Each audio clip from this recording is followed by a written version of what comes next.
Not everyone can afford a grass-fed beef steak, but pretty much everyone can afford a beautiful 100% grass-fed beef hot dog out on the street at a price point that everybody could afford. Can I get a brat and a hot? You know, the mobile food thing, I think, is a more accessible way to go into business if you are interested in doing a food business. However, there is overhead.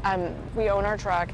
You take it to the commissary, so you have a commissary rent. Depending on your location, you pay a percentage of your gross to be able to operate in certain places. So it isn't as inexpensive as people might think on the surface. But if you're going to open a restaurant and want to see if that's something that you enjoy doing, whether it resonates with the public, it is a much more affordable way to get into business. So it's going to be $7.75 altogether, please. Because we move around, it is pretty important to let people know where you are. The fastest way for them to do that is to look at Twitter. You have to be a la minute, I guess it is, you know.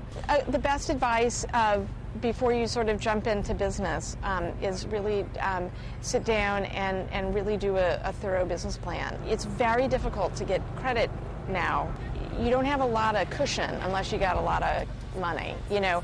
And so I think really thinking through your idea and being realistic about what it really takes to sort of, at the end of the day, make a profit is helpful, and you might save yourself a lot of anxiety.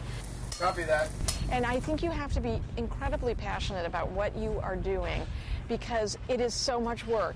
And if I had known how much work this was before we started it, you know, you might not do it. All right, that's just 10 emails. There's nothing really easy, and to be successful in something, you just really have to keep at it. You know, you really have to be resilient, and I think that's really what is required, is just, you know, incredible will.